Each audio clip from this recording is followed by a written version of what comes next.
కుడి చేత ఇచ్చి ఎడమ చేత నొక్కి అంటూ కాకినాడ సెజ్జులో ఆగని జేగ్యాంగ్ దోపిడీ, కన్నబాబు కమిటీ పేరిట రైతులకు మోసం, తిరిగిచ్చిన భూములపై వైకాపా నేతలు బెనామీల కన్ను, గంటల్లోనే మారు రిజిస్ట్రేషన్లు చేసుకున్న మాజీ మంత్రి దాడిశెట్టి రాజా అంటూ కాకినాడ సెజ్ అభివృద్ధి పేరుతో జేగ్యాంగ్ చేస్తున్న దౌర్జన్యాల దోపిడీలు 2 దశాబ్దాలను కొనసాగుతూనే ఉన్నాయి. 2005లో కాకినాడ సెజ్ ఏర్పాటు సమయంలో నాటి వైఎస్ రాజశేఖర రెడ్డి ప్రభుత్వం బలవంతంగా భూసేకరణ చేపట్టి అదంతా ఓఎన్జీసీ ప్రాజెక్టుల కోసం అని చెప్పింది. సెజ్ పేరిట ప్రస్తుత కాకినాడ జిల్లాలోని 13 గ్రామాల్లో 8,120 ఎకరాల భూసేకరణకు వైఎస్ సర్కార్ నోటీసులు ఇచ్చింది. వ్యతిరేకించిన రైతులపై తీవ్ర అణచివేతకు పాల్పడింది. భూసేకరణ ఓ దశకు వచ్చాక ఓఎన్జీసీని వెళ్ళగొట్టి సెజ్ను తమకు కావాల్సిన ప్రైవేట్ వ్యక్తులకు ఇచ్చుకుంది. ఇక 2019లో అధికారంలోకి వచ్చిన జగన్ ప్రభుత్వం ఈ అరాచకంలో మరో 4 ఆకులు ఎక్కువే చదివి తమ అధికారాన్ని వనరుల్ని వాడి ప్రభుత్వ పెద్దలు దాదాపుగా సెజ్ మొత్తం తమ అస్మదీయ Aurobindo realty and infrastructure private limited పరమయ్యేలా చేశారు. ఇది వైకాపా అగ్రనేత విజయసాయిరెడ్డి అల్లుడి కుటుంబ సంస్థ. అన్ని పెద్దవాళ్ళకైనా మా సంగతి ఏంటని కాకినాడ ప్రాంత వైకాపా పెద్దలు అనుకున్నట్టున్నారేమో. వాళ్ళు సెజ్ భూములపై పడ్డారు. రైతుల నుంచి సెజ్కి గతంలో బలవంతంగా మారిన భూముల్లో కొన్నిటిని జగన్ హయాంలో ఇచ్చిన ఒక జీవమని తమ అధికార బలాన్ని వాడి నొక్కేశారు. పిఠాపురం, తుని ప్రాంతాలకు సంబంధించిన 2 ముఖ్య నేతలే 70కి పైగా ఎకరాలను సొంతం చేసుకున్నట్టు తెలిసింది.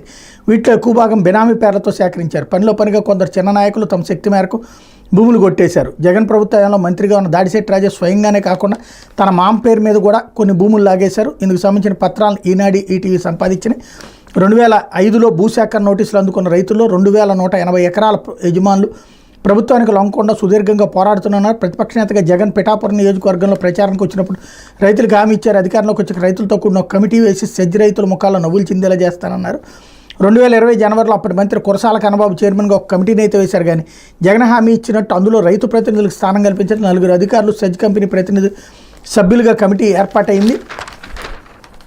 భూములు, ఆస్తులు సమస్యాత్మక 2,190 ఎకరాల విషయంలో వాటినే కానీ లేదా ప్రత్యామ్నాయ భూములు కానీ ఆ రైతులకు ఇవ్వాలని కన్నబాబు కమిటీ సిఫార్సు చేసింది. ఆ సిఫార్సును రాష్ట్ర ప్రభుత్వం ఆమోదించి వాటి అమలుకు 2021 మార్చిలో జీవో నెంబర్ 12 జారీ చేసింది. పైకి రైతులకు మేలు చేస్తున్నట్టు చూపిస్తూ తన అస్మదీయ అరబిందో కంపెనీకి సెజ్లోని సరిహద్దు సమస్యలను తీర్చేందుకు జగన్ ప్రభుత్వం ఈ జీవో ద్వారా వ్యూహాత్మకంగా పావులు గదిపింది. జగన్ ప్రభుత్వం 3 ఏళ్లలో కేవలం 487 ఎకరాల రైతుల సొంత భూమిని వారికి తిరిగి ఇచ్చింది. మరో 492 ఎకరాలను రైతులకు ప్రత్యామ్నాయ భూమికి ఇచ్చారు. దాదాపు 1,200 ఎకరాలు ఇంకా ఇవ్వలేదు. భూములు తిరిగి ఇవ్వడంలో వైకాపాతో సంబంధాలు కలిగిన వారికే ప్రాధాన్యం ఇచ్చారన్నది రైతుల ఆరోపణ అన్నటువంటి వార్తని ఇక్కడ హైలైట్ చేశారు. దాన్ని మళ్ళీ వీళ్ళు కొనుక్కున్నారు అన్నటువంటి అంశం.